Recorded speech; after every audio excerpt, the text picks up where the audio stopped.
प्रभु आप सभी को आशीष दे, आप सभी को जय मसीह की। आज का वचन आज हम सब जानेंगे कि आज प्रभु का आत्मा हमसे क्या कहना चाहता है।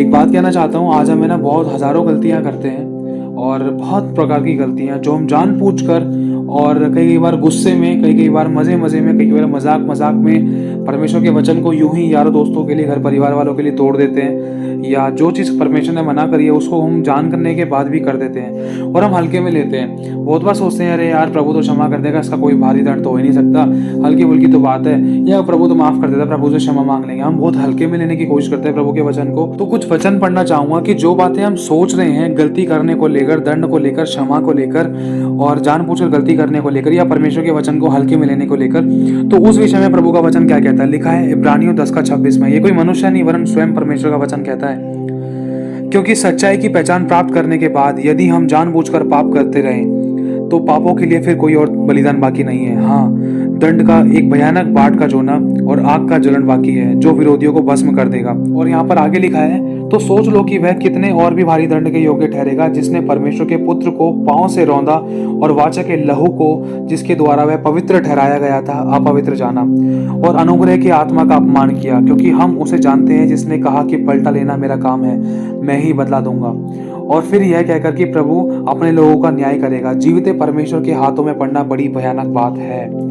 तो परमेश्वर का आत्मा यहाँ पर साफ बता रहा है कि अगर जानबूझकर पाप करते हैं ना तो उसके लिए फिर कोई और बलिदान बाकी नहीं है। और यहाँ पर लिखा है 27वीं आयत में, हाँ, दंड का एक भयानक बाढ़ जोना और आग का ज्वलन बाकी है जो विरोधियों को भस्म कर देगा। विरोधी मतलब परमेश्वर के विरोध में काम करना जानकर। मुझे पता है कि झूठ मुझे नहीं बोलना चाहिए, लेकिन मैंने फिर भी झूठ बोल दिया, तो ये परमेश्वर के वचन का विरोध कर दिया। आज हम जो जानबूझकर पाप करते हैं ना, उस विषय में ये बातें लिखी हैं। और आपको कुछ और बातें बताना चाहता हूँ। लिखा है रोमियो के पहले अध्याय में 28वीं आयत, जब उन्होंने परमेश्वर को पहचानना ना चाहा तो परमेश्वर ने भी उन्हें उनके निकम्मे मन पर छोड़ दिया कि वे अनुचित काम करें। इसलिए वे सब प्रकार के अधर्म और दुष्टता और लोभ और बैरभाव से भर गए और ढा और हत्या और झगड़े और छल और ईर्ष्या से भरपूर हो गए और चुगलखोर हो गए और बदनाम करने वाले हो गए, परमेश्वर से घृणा करने वाले हो गए, दूसरों का अनादर करने वाले हो गए, अभिमानी हो गए, डींग मार हो गए, बुरी बुरी बातों के बकने वाले हो गए, बनाने वाले हो गए और माता पिता की आज्ञा ना मानने वाले हो गए। ये तो निर्बुद्धि, विश्वासघाती और माया रहित और निर्दय हो गए। वे तो परमेश्वर की यह विधि जानते थे। मतलब ये लोग वो हैं जो परमेश्वर की आज्ञाओं के बारे में जानते थे कि भाई ऐसे ऐसे काम करने वाले मृत्यु दंड के योग्य हैं। फिर भी लिखा, तो भी न केवल आप ही ऐसे काम करते थे वरन ऐसे ऐसे काम करने वालों से प्रसन्न भी रहते थे। तो मतलब यहाँ पर इस बात का क्लियर होता है, जैसे इब्रानियों को 10:26 पढ़ा कि हाँ भाई, अगर जानबूझकर पाप करते हैं फिर कोई और बलिदान बाकी नहीं है। जानबूझकर मतलब जो व्यक्ति जानता है भलाई करना लेकिन फिर भी भलाई नहीं कर रहा है और बुराई ही करने को दौड़ रहा है, तो वो जानबूझकर पाप कर रहा है। और इन वचनों के द्वारा तो ये बात क्लियर होती है कि जानबूझकर पाप करने का कोई बलिदान बाकी नहीं है। क्योंकि अगर अनजाने में की गई गलती के लिए 1000 बार क्षमा दे सकता है, हर बार क्षमा दे सकता है परमेश्वर। लिखा है कि धर्मी चाहे 7 बार गिरे, 7 बार मतलब 7 दिन, 7 घंटे, 7 मिनट गिरे, लेकिन परमेश्वर उसको उठाएगा। वो कब उठाएगा? जब मनुष्य पश्चाताप करके आगे बढ़ेगा। कब बढ़ेगा? जब मनुष्य अपनी गलती को मान लेगा। और दूसरी बात यह है कि जब अनजाने में की गई गलती के लिए तो पापों की क्षमा है, लेकिन जानबूझकर की गई गलती के लिए क्या हुआ, देखो मैंने आपके सामने वचन पढ़ दिया है।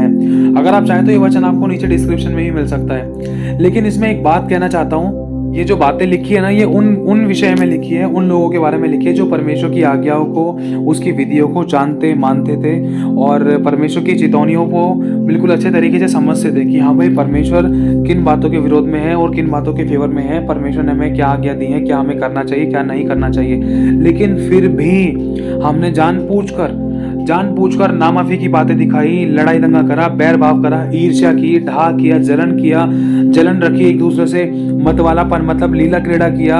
और मतवालापन कहने का मतलब है कि हम नशे में धुत हो गए, चूर हो गए, या धन का नशा, या तन का नशा, या लोभी का नशा, या किसी प्रकार के शराब का नशा, मतलब किसी न किसी प्रकार की ऐसी बुराइयों में लिप्त हो गए प्रभु के वचन को जानने के बाद भी कि ऐसे ऐसे काम करने वाले दंड के योग्य हैं। पर फिर से पढ़ देना चाहता हूँ 32वीं आयत में, रोमियो पहला अध्याय 32वीं आयत, वे तो परमेश्वर की यह विधियां मतलब आज्ञाएं जानते थे कि भाई ऐसे ऐसे काम करने वाले मृत्यु के दंड के योग्य हैं, तो भी ना केवल आप ऐसे ही काम करते हैं वरन वो ऐसे काम करने वालों से प्रसन्न भी होते हैं। तो मतलब परमेश्वर यहाँ पर साफ कह रहा है कि भाई ऐसे ऐसे काम जो व्यक्ति करता है वरन ऐसे ऐसे काम करने वालों से प्रसन्न होता है, तो उनके बारे में खुदावंद ने साफ कह दिया है कि वे तो परमेश्वर की यह विधि जानते थे कि भाई ऐसे ऐसे काम करने वाले दंड के योग्य हैं। शॉर्ट में आपको उदाहरण बताना चाहता हूँ, जैसे कोई लड़का है, वो बहुत पाप में था, लेकिन उसने यीशु मसीह के नाम पर विश्वास किया, उसने बुराई को छोड़ा, प्रभु के साथ अच्छे से समय तक चलता रहा, लॉन्ग टाइम तक बुराई को छोड़ दिया उसने, और फिर उसने बपतिस्मा लिया, प्रभु का राज्य संभाल रहा है, प्रभु के काम कर रहा है। लेकिन बपतिस्मा लेने के बाद जब प्रभु की सेवा कर रहा है, सेवा करते करते अचानक वो पाप में गिरा, व्यभिचार करने लगा, या किसी का कत्ल कर दिया, या शब्दों से किसी की हत्या कर दी, या ढा या जलन या किसी प्रकार का कोई भी ऐसा पाप किए जानने के बाद भी, तो सोच लो उसका परिणाम क्या होगा। जो परमेश्वर के वचन को नहीं जानता है वो तो माफी मांगकर छूट जाएगा, जो नहीं जानता है वो तो छूट जाएगा कि भाई मुझे नहीं पता था कि वचन भी ऐसा कहता है, बाइबल भी ऐसा कहती है, बाइबल में ऐसा लिखा है, भाई मैंने ये पाप कर दिया, इसे पाप कहते हैं। जिसको नहीं पता है वो तो इंसान छूट जाएगा, क्योंकि उसको नहीं पता है और उन्होंने अनजाने में कर दिया है। लेकिन जो मसीह लोग जानते हैं उनका क्या होगा। यहाँ पर तो साफ दे रखा है कि वे तो परमेश्वर की यह विधियां जानते हैं कि ऐसे ऐसे काम करने वाले मृत्यु दंड के योग्य हैं। तो अभी ना केवल आप ही ऐसे काम करते हैं, वरन ऐसे काम करने वालों से प्रसन्न भी होते हैं। अब मैं फिर से एक बार आपको बताना चाहता हूँ, जैसे मेरे भाई और बहनों, जैसे कोई भाई है, अब वो उस भाई ने प्रभु यीशु मसीह के नाम पर विश्वास किया, पवित्र जीवन जी रहा है, लेकिन बपतिस्मा लेने के बाद लड़कियों के साथ सो रहा है, गलत रिलेशन बना रहा है, 4-4 5-5 शादियाँ कर रहा है, या किसी के साथ मार काट रहा है, पिटाइयाँ कर रहा है, दोष लगा रहा है, बुराइयाँ कर रहा है, झूठ फरेब चालबाजी की बातें, चोरी करना, ये सारी बातें ये दंड को लेकर आती है मनुष्य के ऊपर। कब? जब मनुष्य जान जाता है कि भाई हाँ ऐसे ऐसे काम करने के वाले दंड के योग्य हैं, तो उसके बाद समझने की कोशिश करना। अब एक उदाहरण आपको वचन के साथ बताना चाहता हूँ, क्योंकि खुदावन का वचन सीधा है, साफ है, और हर एक दोधारी तलवार से भी ज्यादा चौखा है, जो सुनने सुनाने वाले दोनों को आर पार छेद देता है। लिखा है निर्गमन की पुस्तक 32वां अध्याय और उसकी 30वीं आयत में। एक बार शॉर्ट में आपको बता देना चाहता हूँ कि परमेश्वर ने मूसा नबी को चुना, मूसा को बुलाया, बुलाने के बाद मूसा के द्वारा परमेश्वर ने इजरायलियों को मिस्र से छुड़वाया, और लगभग 25 से 30 लाख के लगभग इजरायली थे। और हुआ क्या, मूसा सबको लीड करते थे, मूसा सबके आगे आगे चलते थे, मूसा सबकी अगुवाई करते थे, और मूसा की अगुवाई स्वयं परमेश्वर का आत्मा करता था, आग और धुएं के बादल के रूप में, और परमेश्वर स्वयं मूसा से बात भी करते थे। तो एक ऐसा मोमेंट आया, मूसा नबी सारे इजरायली को नीचे छोड़कर पहाड़ पर गए थे परमेश्वर के पास, बिना कुछ खाए पिए 40 दिन 40 रात शायद उन्होंने उपवास किया। और हाँ, उपवास करने के बाद वो वहाँ से 10 आज्ञाएं लेकर आ रहे थे। और हुआ क्या, जब वो वहाँ से आ रहे थे तो उस समय का कुछ मोमेंट एक बार मैं आपको पढ़ते हुए बता देना चाहता हूँ कि लिखा है, दूसरे दिन मूसा ने लोगों से कहा, तुमने बड़ा ही पाप किया है, अब मैं यहोवा के पास चढ़ जाऊँगा, संभव है कि मैं तुम्हारे पाप का प्रायश्चित कर सकूँ। मतलब जब मूसा नबी पहाड़ से उतर कर आए थे, जब मूसा नबी वहाँ से आए थे परमेश्वर की उपस्थिति में से, तो हुआ क्या, उन्होंने देखा इजरायलियों को कि इजरायलियों ने परमेश्वर को अपना एक अगुवाई बनाने के लिए ना, उन्होंने एक सोने का बछड़ा बना डाला, मतलब एक मूर्ति बना डाली। और परमेश्वर ने मूसा नबी को आज्ञा दे दी थी, तू अपने लिए कोई मूर्ति खोद कर ना बनाना, चाहे आकाश में हो, चाहे धरती पर हो, चाहे किसी जीव जंतु की हो, चाहे किसी वृक्ष की हो, किसी भी प्रकार की कोई भी मूर्ति अपने लिए खोद कर ना बनाना। और साफ लिखा है, खुदावंद ने आज्ञा दे दी थी। लेकिन मूसा के लोगों ने जब मूसा नीचे गए इजरायलियों के पास में पहाड़ से उतरकर, तो देखा तो वहाँ पर सोने का बछड़ा बना हुआ था, और सब उसकी पूजा कर रहे थे, सब उसकी उपासना कर रहे थे, सब वहाँ पर नाच गा रहे थे। तो इस बात से परमेश्वर का क्रोध आया। तो मूसा नबी ने इस बात के बारे में कहा कि दूसरे दिन मूसा ने लोगों से कहा, तुमने बड़ा ही पाप किया है, अब मैं यहोवा के पास चढ़ जाऊंगा, संभव है कि मैं तुम्हारे पाप का प्रायश्चित कर सकूं।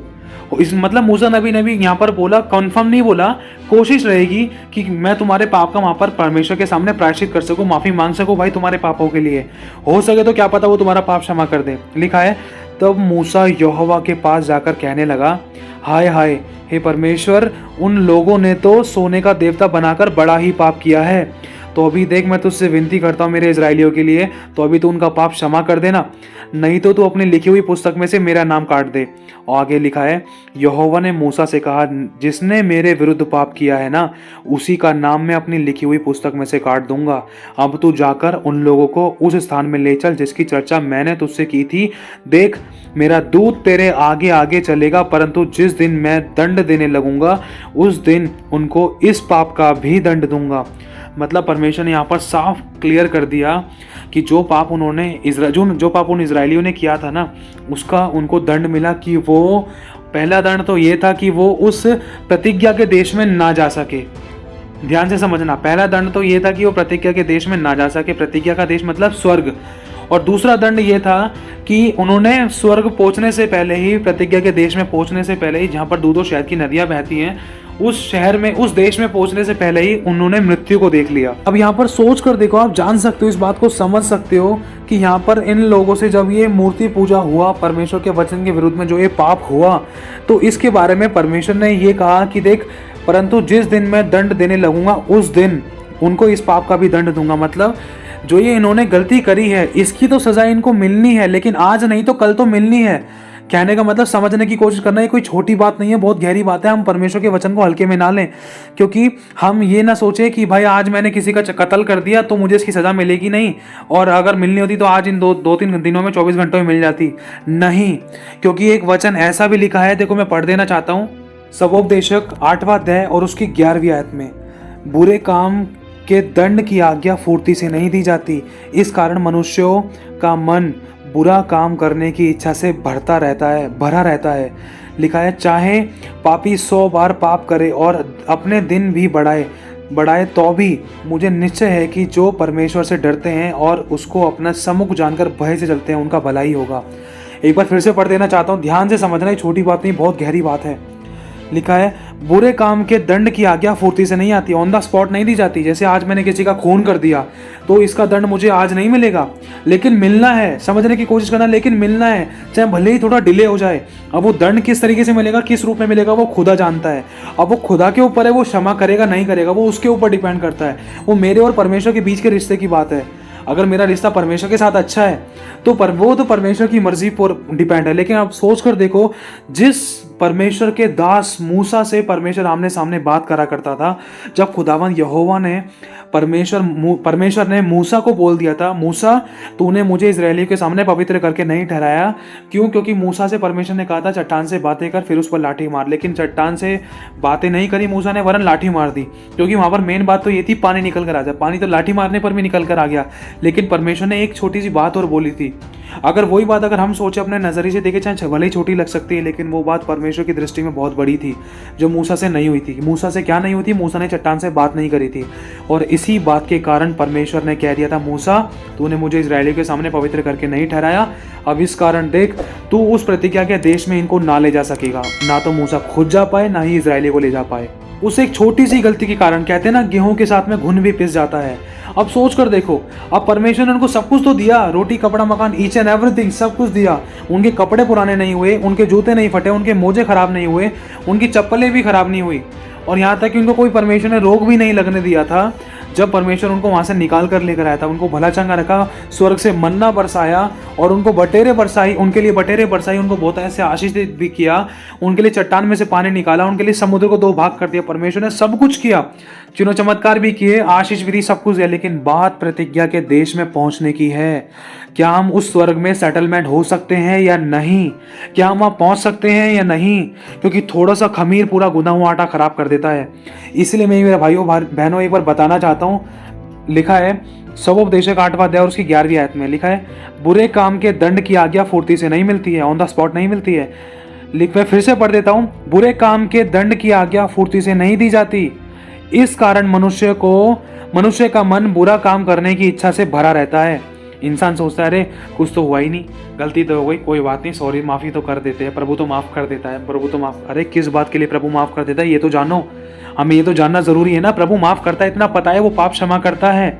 लेकिन एक तरफ ये भी लिखा है कि जानबूझकर की गई गलती के लिए कोई और बलिदान बाकी नहीं है, दंड का बाट जो ना बाकी है, और एक भयानक जलन का बाकी है।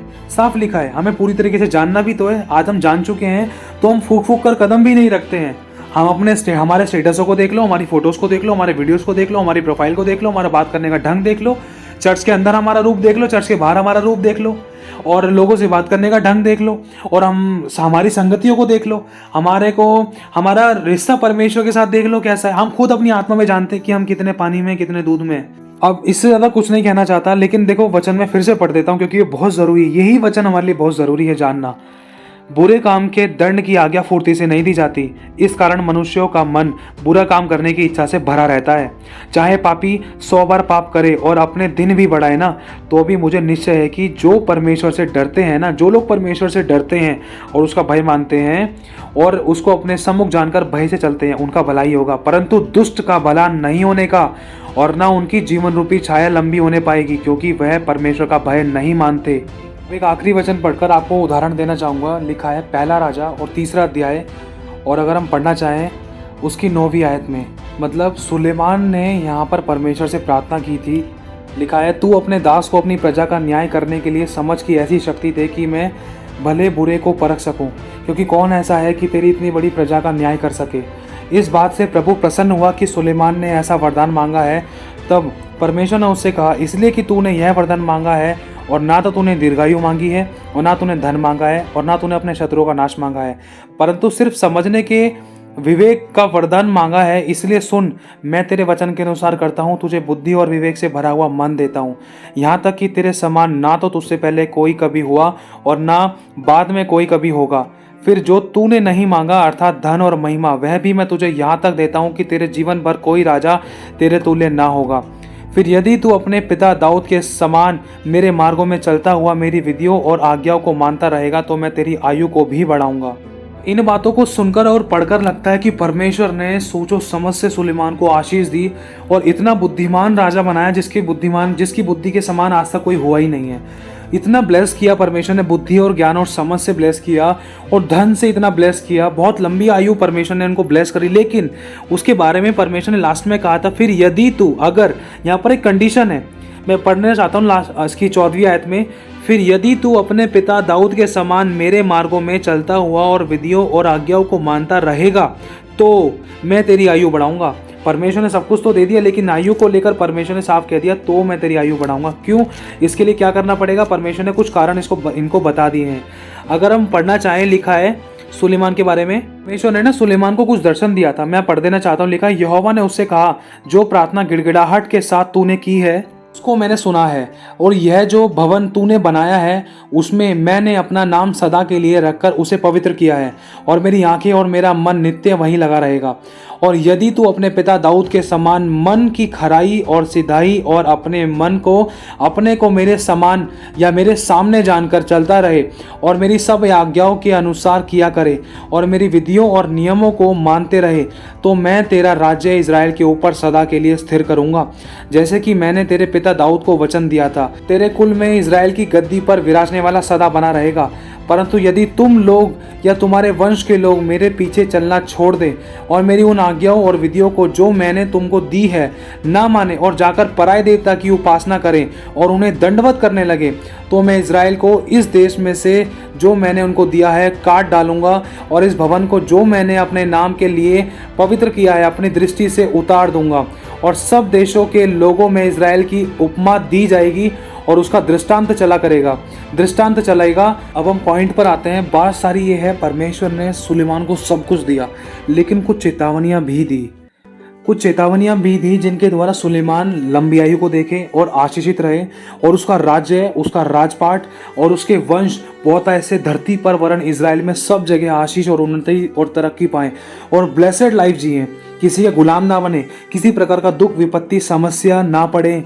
इसीलिए परमेश्वर ने सुलेमान को इन सब आशीष देने के साथ साथ कुछ चेतावनियां भी दी कि मेरे बेटे तू चेतावनियों को मान, क्योंकि मैं पवित्र परमेश्वर हूँ, क्योंकि मैं सच्चा न्यायी हूँ और मैं पवित्रता के कारण महाप्रतापी हूँ, मैं सच्चा न्याय करने वाला परमेश्वर हूँ।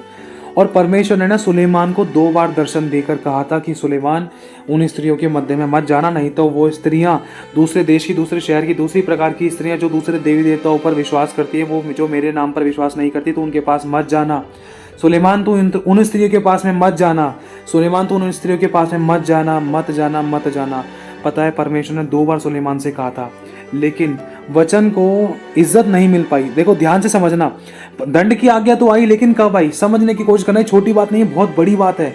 परमेश्वर का वचन सबके लिए एक सा है, चाहे बेटा हो, चाहे बाप हो, चाहे पूर्वज हो, चाहे आने वाला वंश हो, सबके लिए एक सा है, क्योंकि वचन कभी टलता नहीं है। हमारा प्रभु कभी बदल नहीं सकता, लेकिन दूसरों को बदलने की सामर्थ्य रखता है। लिखा है पहला राजा 11वां अध्याय और उसकी पहली आयत या दूसरी आयत से हम पढ़ते, लिखा है, वे उन जातियों की थी मतलब यहाँ पर कुछ स्त्रियाँ थी जिन स्त्रियों के बारे में परमेश्वर ने सुलेमान को मना किया था, उन स्त्रियों के पास में मत जाना। तो यहाँ लिखा है सुलेमान किन स्त्रियों के पास में चला गया, वे किन प्रकार की जाति की थी, वे उन जातियों की थी जिनके विषय में यहोवा ने इजराइलियों से कहा था कि तुम उनके मध्य में ना जाना और वे तुम्हारे मध्य में आने ना पाए।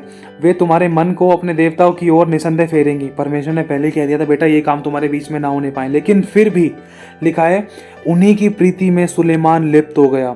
आज हमारी प्रीति किससे है?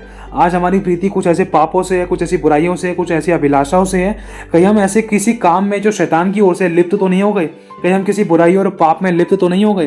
कहीं हम किसी ऐसे कामों में लिप्त तो नहीं हो गए जिसके कारण हमने अपने परमेश्वर को दूसरा स्थान दे दिया, या परमेश्वर की वाचाओं को तोड़ डाला, या परमेश्वर की आज्ञाओं को हमने छोड़ दिया, या परमेश्वर को हमने अनादर कर दिया और उसको हमने पहला स्थान नहीं दिया, या हमने उसकी इज्जत खराब कर दी, हमने उसके वचन को तुच्छ जाना। आज हमारे जीवन में कोई भी ऐसी प्रीति तो नहीं है जिसकी प्रीति में आज हम लिप्त हो रहे थे, क्योंकि यहाँ साफ लिखा है उन्हीं की प्रीति में सुलेमान लिप्त हो गया। उसके 700 रानियां और 300 रखैलियां हो गई। मतलब परमेश्वर ने एक पत्नी के लिए एक ही पत्नियां बनाई हैं और एक ही पत्नी के लिए एक ही पति बनाया है, लेकिन जिन बातों के लिए परमेश्वर ने सुलेमान को मना किया था वही काम सुलेमान ने कर डाला। अब उसके बाद पता है क्या हुआ? अगर इस अध्याय की हेडिंग पढ़ेंगे तो यहाँ पर साफ लिखा है सुलेमान का पतन। मतलब सुलेमान का नाश होना या सुलेमान का खत्म होना, सुलेमान का नीचे गिरना कब से शुरू हो चुका था? जब उसने आज्ञा को तोड़ दिया था। समझने की कोशिश करना, आपकी भाषा में समझाना चाहते हैं। परमेश्वर का आत्मा आज आपसे बात करेगा, क्योंकि यहाँ पर साफ लिखा है कि उसके 700 रानियां और 700 रखैलियां हो गई, क्योंकि ये व्यभिचार है परमेश्वर की दृष्टि में। और खुदा का वचन सबके लिए एक सा है, चाहे कोई राजा हो चाहे कोई भिखारी हो। लिखा है और उसकी इन स्त्रियों ने उसका मन बहका दिया, अतः जब सुलेमान बूढ़ा हुआ तब उसकी स्त्रियों ने उसका मन पराये देवताओं की ओर बहका दिया और उसका मन अपने पिता दाऊद के समान अपने परमेश्वर यहोवा पर पूरी रीति से ना लगा रहा। लिखा है इस प्रकार सुलेमान ने वह किया जो यहोवा की दृष्टि में बुरा था और यहोवा के पीछे अपने दाऊद पिता के समान पूरी रीति से चल ना चला। और लिखा है तब यहोवा ने सुलेमान पर क्रोध किया। अब सोच कर देखो, परमेश्वर जिससे इतना प्यार करता है उस पर क्रोध क्यों करेगा? क्यों? हम ही उसका कारण है, हमारे ही काम उस क्रोध का कारण है, हमारी ही गलतियां उस नामाफी का कारण है, हमारी ही गलतियां हमारी प्रार्थना के ना उत्तर मिलने का कारण है, हमारी ही गलतियां हमारी समस्याओं का कारण है, हमारी ही गलतियां हमें मृत्यु में या समस्या में, बीमारियां, परेशानियों में धकेलती थी। लेकिन यहाँ पर हुआ क्या? लिखा है तब यहोवा ने सुलेमान पर क्रोध किया। लेकिन ध्यान रखना, ये जो बचाने वाला परमेश्वर जो सुलेमान के साथ था ना, यही बचाने वाला परमेश्वर अगर इसने अपना हाथ उठा लिया ना तो सब मारने के लिए है। इसको बस अपना हाथ उठाना है। अब कभी किसी के साथ ऐसा होने ना पाए। मेरे भाई और बहनों, ये कोई छोटी बातें नहीं है। बचाने वाला सिर्फ एक ही वाकई सब मारने के लिए है। अगर बचाने वाले ने हाथ उठा लिया तो कोई बचाने वाला नहीं है। और बचाने वाले से हमें मेल मिलाप करके रखना है, क्योंकि संसार से प्रेम करना परमेश्वर से बैर करना है। और सुलेमान से संसार से प्रेम हुआ। सुलेमान ने जो प्रेम किया वो उन संसारिक रीति रिवाजों से और उन स्त्रियों से जिनके बारे में परमेश्वर ने मना किया था, लेकिन सुलेमान वही कर बैठा, जिसके कारण उसने अपने विरोध में परमेश्वर ही को कर लिया। और लिखा है कि तब यहोवा ने सुलेमान पर क्रोध किया। सोचो, जो परमेश्वर सुलेमान को बुद्धि, ज्ञान और समझ, धन, महिमा, दीर्घायु दे रहा है, अब वही परमेश्वर सुलेमान पर क्रोधित क्यों हो रहा है? इसका बहुत बड़ा कारण है। इसमें परमेश्वर की गलती नहीं है। लिखा है पाप की मजदूरी तो मृत्यु है। मनुष्य मजदूरी में कमाता है समस्या को, मजदूरी में कमाता है क्रोध को, मजदूरी में कमाता है अपने लिए कलेश को। तो ऐसा ही कुछ हुआ। तब यहोवा ने सुलेमान पर क्रोध किया, क्योंकि उसका मन इजराइल के परमेश्वर यहोवा से फिर गया था, जिसने 2 बार उसको दर्शन दिया था कि उसने इस बात के विषय में आज्ञा दी थी कि बेटा पराये देवताओं के पीछे ना हो लेना, तो भी उसने यहोवा की आज्ञा ना मानी। इसीलिए यहोवा ने सुलेमान से कहा, तुझसे जो ऐसा काम हुआ है और मेरी बनाई हुई वाचा और दी हुई विधि जो तूने पूरी रीति से पूरी आज्ञा नहीं मानी है, तूने पूरी नहीं की है, इस कारण मैं राज्य को, जो तुझे मैंने राज्य दिया था, उस राज्य को निश्चय तुझसे छीन कर तेरे एक कर्मचारी को दे दूंगा। तो अभी तेरे पिता दाऊद के कारण तेरे दिनों में तो ऐसा ना करूंगा, परंतु तेरे पुत्रों के हाथ से राज्य छीन लूंगा। फिर भी मैं पूर्ण राज्य को ना छीन लूंगा, परंतु अपने दास दाऊद के कारण और अपने चुने हुए यरूशलेम के कारण मैं तेरे पुत्र के हाथ में एक गोत्र छोड़ दूंगा। और उसके बाद लिखा है सुलेमान के शत्रु। कहने का मतलब ये है कि हमने जब परमेश्वर की विधियों को, आज्ञाओं को हल्के में लिया, या हमने सोचा हमारा परमेश्वर तो हमसे बहुत प्यार करता है, वो तो हमें माफ कर देगा। सुलेमान के साथ भी शायद कुछ ऐसा ही था, क्योंकि सुलेमान को परमेश्वर ने 2 बार दर्शन दे दिया था, बेटा तू उन स्त्री के पास मत जाइयो, ये काम मत करियो, देख नहीं तो ऐसा हो जाएगा। लेकिन फिर भी हमने वो गलतियां कर डाली है। फिर हम बाद में कहते हैं हमें आशीष क्यों नहीं मिलती, मेरी शादी टाइम पर क्यों नहीं हो रही है, मेरे जीवन में चमत्कार क्यों नहीं हो रहा है, मैं चंगा क्यों नहीं हो रहा हूँ, मुझे छुटकारा क्यों नहीं मिल रहा है, मेरे घर में छुटकारा क्यों नहीं हो रहा है। इसलिए नहीं हो रहा है क्योंकि हमने परमेश्वर के वचन को हल्के में लिया है। और अनजाने में की तो बात की अलग है, लेकिन जानबूझकर कई कई बार हम गलतियां कर बैठते हैं। और यहाँ पर साफ लिखा है जो गलती सुलेमान ने करी इसका दंड सुलेमान को मिला। ऑन द स्पॉट नहीं मिला, लेकिन आने वाले समय में मिला, क्योंकि आने वाले टाइम में सुलेमान के शत्रु पर शत्रु खड़े हो गए थे और सुलेमान का पतन ऐसा हुआ कि वो कहीं का नहीं रहा। मतलब जो सुलेमान का राज्य था वो छीन कर उसके एक कर्मचारी को दे दिया था परमेश्वर ने। आप सोच कर देखो मेरे भाई और बहनों, इसलिए आपको बताना चाहते हैं कि परमेश्वर का वचन दो धारी तलवार से भी ज्यादा चौका है। हमें उसके वचन को इज्जत देनी है। हमें ये नहीं सोचना है कि हमने गलती कर दी प्रभु माफ कर देगा। नहीं, जो गलती करी है उस गलती की सजा अभी नहीं तो बाद में भुगतनी ही है। अब ये परमेश्वर और आपके बीच की बात है कि आपका रिश्ता परमेश्वर के साथ कैसा है। लेकिन एक मोमेंट ऐसा भी दे रखा है बाइबल में कि नीनवे शहर में परमेश्वर विपत्ति डालने वाला था, क्योंकि नीनवे शहर ने वो किया था जो परमेश्वर की दृष्टि में बुरा था। बहुत घृणित और गंदे और गलत काम होते थे, पाप के काम होते थे। लेकिन परमेश्वर ने एक चेतावनी उनको दिलाई कि अगर ये मेरी चेतावनी को मान लेंगे तो मैं अपना क्रोध इन पर से उठा लूँगा।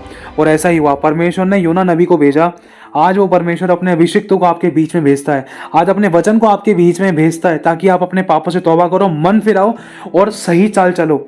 अगर आपने मन फिरा लिया, जैसे परमेश्वर ने नीनवे शहर को क्षमा कर दिया था, उनको नाश करने पर था, नाश करने की ठान ली थी खुदावंद ने कि मैं नाश कर दूंगा क्योंकि उन्होंने मेरे विरुद्ध में पाप किया है और पाप की मजदूरी मृत्यु है। लेकिन जब उन्होंने पश्चाताप किया, उस गलती को मानकर छोड़ दिया, तो उन पर दया की गई।